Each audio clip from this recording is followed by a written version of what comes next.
Hey everyone, Dr. Jaime here with the Dr. Jaime Show. You are about to listen to content that has the opportunity to increase your success, happiness, and overall likability. Now that sounds like some serious fun, but before we jump into the content, do me a favor, subscribe to the Dr. Jaime Show. Every subscription, every download, every like, every follow keeps this show bringing on amazing guests for you.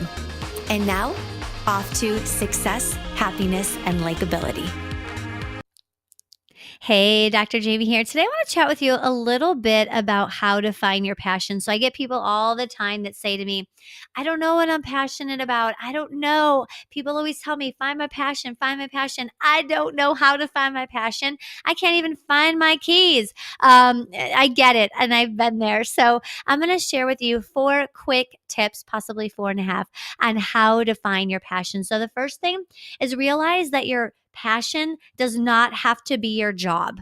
So often we're like, oh my God, I'm doing finance or I'm doing this and I'm not like passionate about it. I mean, I like it, but I'm not passionate about it. I don't even really want to do this career anymore. So what am I going to do?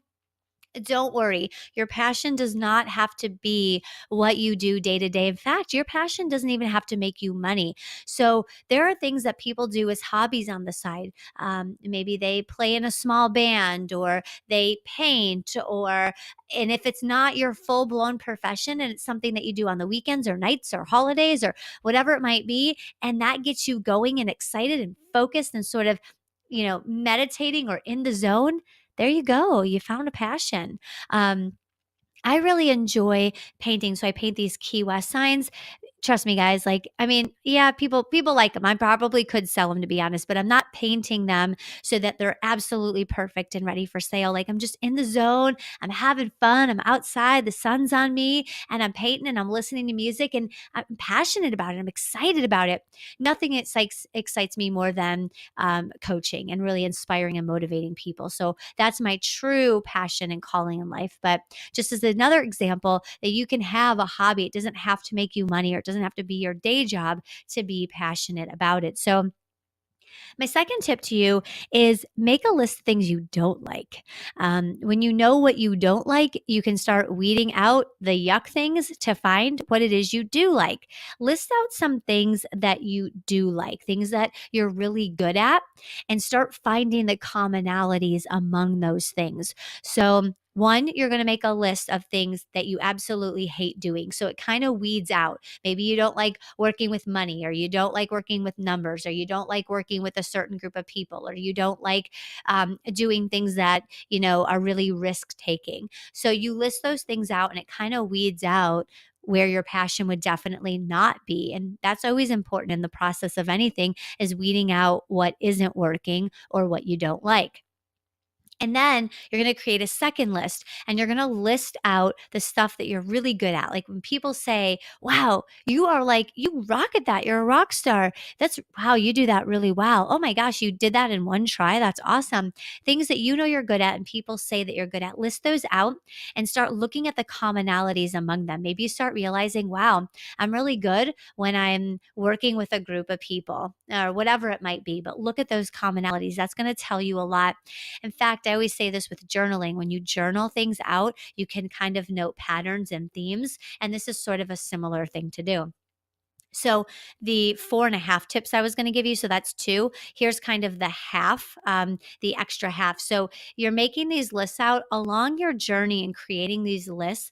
I want you to ask yourself 2 questions. The first question is, what can I do, or what do I talk about that I never get bored talking about? So when people get me started on living healthy and motivated and happy, I can just go. This podcast could be like 100 million minutes long, and I just have more to say, especially if you're interacting with me. Okay. So I know that there's a passion in motivating and inspiring people to live happy and healthy because I can just talk and talk and talk about it like I just did right there. So I'm going to cut myself off and move on. So, but the other question that you want to ask yourself is, what makes me jump into a conversation and want to talk. So maybe you're even an introverted person, right? You don't like to speak up and talk very much. You kind of keep to yourself. You listen to what people have to say.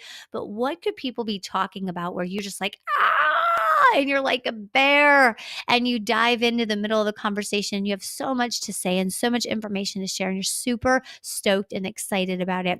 That is probably on the path to something that you are passionate about. All right. So the third thing is try new things. So if you've made the list and you're like, oh my God, I can't find commonalities. I really don't not like much. I really can't figure out what my passion is still. And you just really don't know where to go with it. Just start jumping into some new things.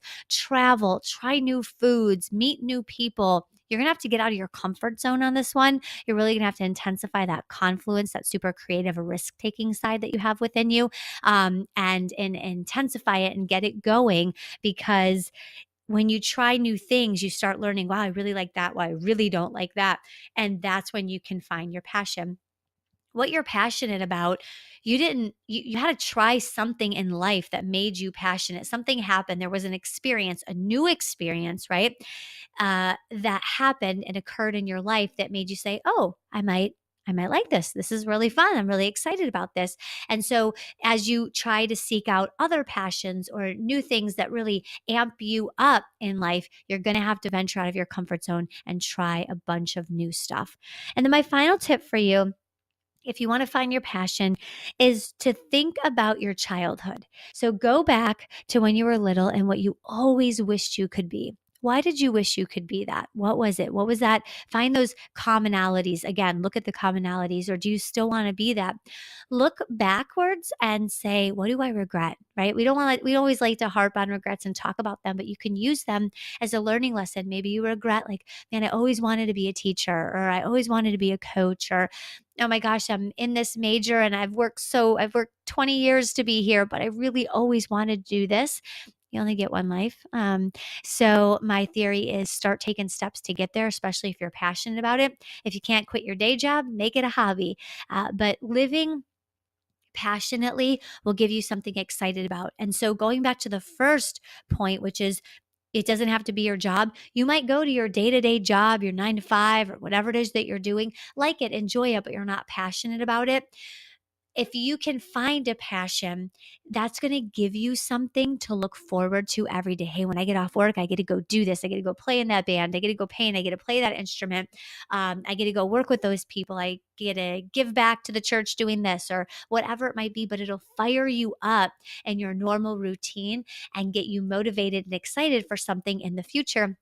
And in fact, current research shows that when we have things to look forward to, that's when we are our happiness. So being passionate about something is such a fulfilling and rewarding feeling. And it's not always easy to find your passion. So don't get discouraged. But here are 4.5 great tips for you to begin seeking out your passion and living it.